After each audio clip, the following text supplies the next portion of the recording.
ధరణి వచ్చిన తర్వాత భూ సమస్యలు వచ్చి ఒకరి భూమి మరొకరికి వచ్చి ఇబ్బందులు పడ్డారని, ఆ ఇబ్బందులను తొలగించడానికే భూభారతి తీసుకువచ్చామని మంత్రులు పొన్నం ప్రభాకర్, పొంగిలేటి శ్రీనివాసరెడ్డిలు అన్నారు. హనుమకొండ జిల్లా ఎల్కతుర్తి మండల కేంద్రంలోని కొత్త ఆర్ఓఆర్ చట్టం భూభారతిపై అవగాహన సదస్సులో మంత్రులు పాల్గొన్నారు. ఈ సందర్భంగా భూ సమస్యలను, గతంలో ధరణిలో రైతులు ఇబ్బందులు పడ్డ అంశాలను, సందేహాలను, ప్రశ్నలను అధికారులు నివృత్తి చేశారు. భూమి అంటే ఆత్మగౌరవం, విశ్వాసమని, భూమికి సంబంధించిన సమస్య వస్తే పడే తిప్పలు రైతులు ఎవరు కూడా ఇబ్బందులు పడవద్దని భూభారతి చట్టంలో కొత్త నిబంధనలు తీసుకురావడం జరిగిందన్నారు. ధరణితో ఎంఆర్ఓలు భూ సమస్యలు పరిష్కారం చేసే పరిస్థితి లేకుండేదని, ఎంఆర్ఓ హత్యలు కూడా జరిగాయని గుర్తు చేశారు. ఇప్పుడు రికార్డులకు సంబంధించిన అన్ని రకాల హక్కులు ఎంఆర్ఓ, ఆర్జీఓ, కలెక్టర్కి ఇచ్చారన్నారు. ఆధార్ లాగా భూదార్ కూడా వచ్చిందని, భూమి రికార్డులు వెరిఫై చేసి ఎలాంటి వివాదాలు లేకుండా హక్కులు కల్పిస్తారన్నారు. ధరణి వచ్చిన తర్వాత 40 లక్షల భూ సమస్యలు వచ్చాయని, ఈ అవకాశాన్ని ఉపయోగించుకొని భూ పంచాయతీలు లేకుండా చూసుకోవాలన్నారు. భూమి విషయంలో అనేక పొరపాట్లు చేశారని, అనేక వేధింపులు జరిగి ఆత్మహత్యలు కూడా చేసుకున్నారన్నారు. నిజమైన హక్కుదారుడికి భూమి వస్తుందన్నారు. ప్రజలకు ఇబ్బంది కలగదని, ప్రజలకు సౌకర్యంగా ఉండాలని, ప్రజలందరికీ న్యాయం జరగాలని ఒకవైపు సన్నాలు బోనస్ ఇచ్చి సన్న బియ్యం తింటుంటే, ఓహో మేము తినే బియ్యం పేద ప్రజలు తింటున్నా అనేటువంటి ఆలోచనతో ఉన్న వ్యక్తులు, లేదా ధరణి ద్వారా పెద్దల మీద భూములు సంపాదించుకుంటే ఇదేదో భూభారతి తెచ్చి మా భూములు గుర్తుకుంటున్నా అనేటువంటి ఆలోచనతో వాస్తవంగా 2007 9వ తారీఖున నాటి ముఖ్యమంత్రి రాజశేఖర రెడ్డి గారు గౌరవల్లి ప్రాజెక్టు శంకుస్థాపన చేస్తే 3 సంవత్సరాల వారు చనిపోయినప్పటికీ ఆ ప్రాజెక్టు ఆనాడు కంపెనీతో సహా అనేక స్థాయిలో పని పూర్తి చేసుకుంటే, తెలంగాణ ముఖ్యమంత్రి కేసీఆర్ గారు గౌరవల్లి సందర్శనకు వచ్చి నేను ఇక్కడ గుర్తు చేసుకొని కడతా అన్నాడు. 10 సంవత్సరాలు దాటింది.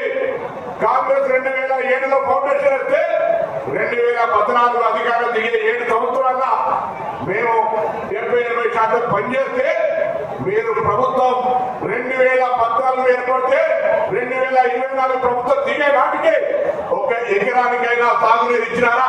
ఈ వేదిక కంటే కేసీఆర్ గారి గౌరవానికి మాట్లాడారు. చెప్తా ఉన్నా, 10 సంవత్సరాల గౌరవానికి నీళ్ళు ఏరియాలో మేము 90% పూర్తి చేసిన పని ఏమిటి అని అడుగుతా ఉన్నాడు. గౌరవ ముఖ్యమంత్రి సహకారంతో సహకార కేబినెట్ అందరితో 431 కోట్లు విడుదల చేసుకుని కాలువల దగ్గర కార్యక్రమం చేస్తే అది నీకు కనిపించలేదా అనే మాట అడుగుతా ఉన్నాం. ఇవాళ ఎవరు చెప్తుంది ధాన్యం కొనుగోలట ఇబ్బంది కలుగుతుందట, కళ్ళు బయలు కమ్మినట్టున్నాయి.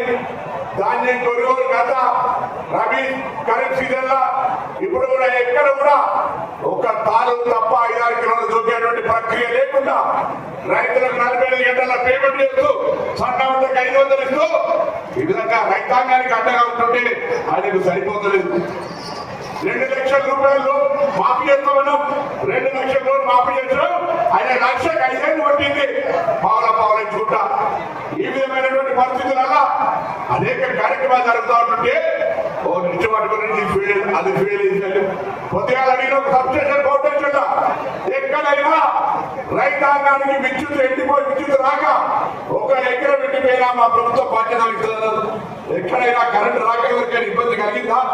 కానీ వేదిక మీద అబద్ధాలు మాట్లాడుతూ అధికారం దిగిపోయిందని ఏది రోజులు మాట్లాడుతూ ఉన్నాడు.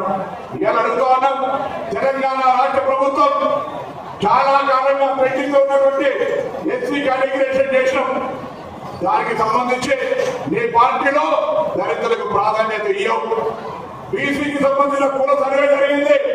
ఇలా రాష్ట్ర అధ్యక్షుడు కేసీఆర్, కార్యనిర్వాహక అధ్యక్షుడు కేటీఆర్, శాసనసభ పక్ష నాయకుడు మళ్ళీ కేసీఆర్, అక్కడ కవిత గారు, ఇక్కడ వీళ్ళు ఇక ఎవరు బలైన వర్గాలు ఎస్సీ అవకాశం లేని విధంగా ఈరోజు నీవు మాట్లాడుతూ ఉంటుంటే నేను అడుగుతా ఉన్నా, నీ ప్రభుత్వంలో ఉన్ననాడు ఈ తెలంగాణ ప్రజానికం మీద ఇంత పెద్ద ఎత్తున అప్పుడు భారం పెట్టి భూ కబ్జాలకు పాల్పడి మొత్తం వ్యవస్థలంతా కూడా చిన్నాభిన్నం చేసి ఇవాళ ప్రతిపక్ష నాయకుడిగా ఇవాళ మమ్మల్ని మాట్లాడుతున్నావా? సోనియా గాంధీ గారు లేకపోతే తెలంగాణ కాదని తెలిసి ఇలా కాంగ్రెస్ పార్టీ విలన్ అంటా ఉన్నారు. మేము అడుగుతా ఉన్నా, తెలంగాణ రాష్ట్రం ముఖ్యమైనటువంటి నినాదం నీళ్లు నిధులు నియామకాలు. అటువంటి నీళ్లు నిధులు నియామకాలకు సంబంధించి మనం కొట్లాడితే కవిత గారు ఎంపీగా ఓడిపోతే 4 నెలల డిఫెన్స్ ఇచ్చినావు. తెలంగాణ నిరుద్యోగులకు సంబంధించి కోర్టులలో తిరిగేటువంటి పరిస్థితి వస్తే ఈ ప్రజాపాలన ప్రభుత్వం మీ ఆశ్రయంతో 60,000 ఉద్యోగాలు 17 నెలల నింపినటువంటి ప్రభుత్వాన్ని మన సందర్భంగా పరిగెత్తాం.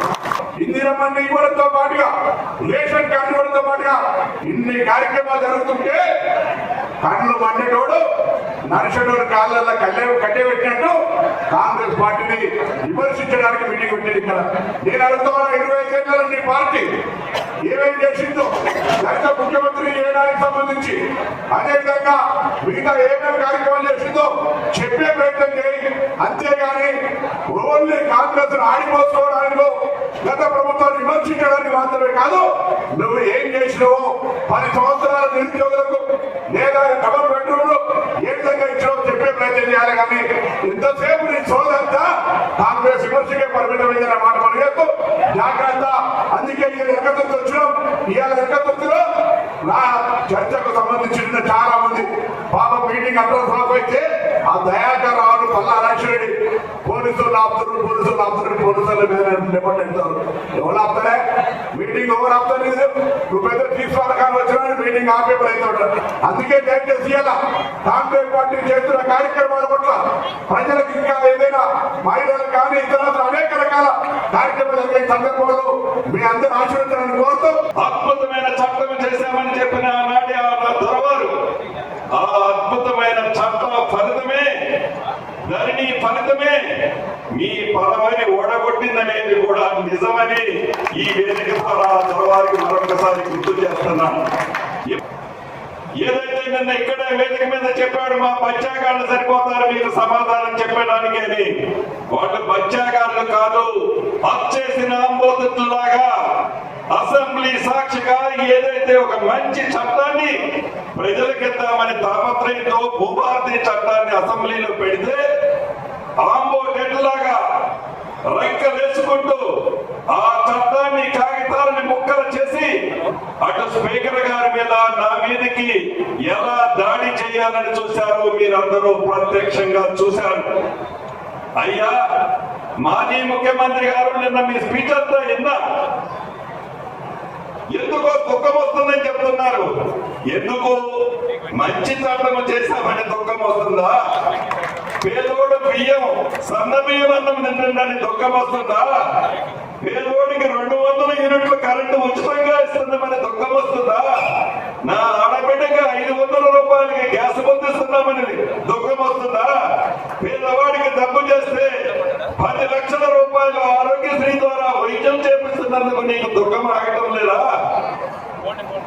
అంతేకాదు మా పొన్నమన్న పోర్టుబోలి అయిన ఆర్టీసీ ఆడబిడ్డలు ఎంత దూరం ప్రయాణం చేసినా 1 రూపాయి కూడా ఛార్జీ లేకుండా ప్రయాణం చేస్తున్నందుకు మీకు దుఃఖం ఆగడం లేదా?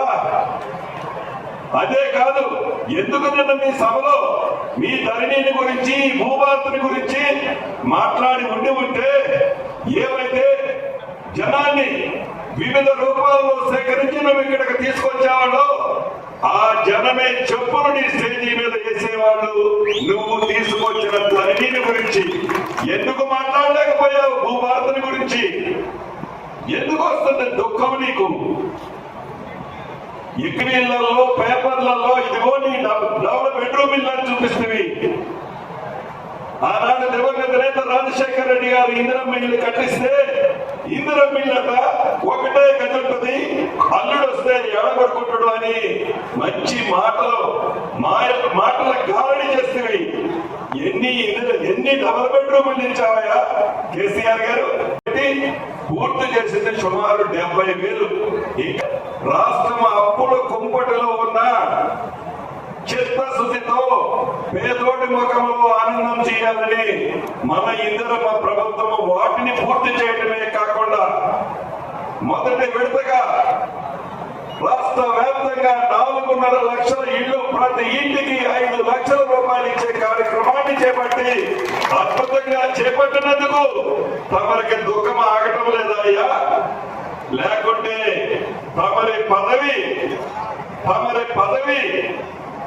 పోయిందని తమరికి దుఃఖం ఆగటం లేదా? అంతేకాదు, భవిష్యత్తులో మీరు అధికారంలో ఉన్నప్పుడు ఏ ధరణిని అడ్డం పెట్టుకొని వేలాది ఎకరాలని కొల్లగొడితే మీరు మీ తొత్తులు ఈ భూభారతి చట్టం ద్వారా పేదవాడికి చెందాల్సిన ఆస్తిని పేదవాడికి ఇవ్వటం కోసం మన ఇందిరమ్మ ప్రభుత్వంలో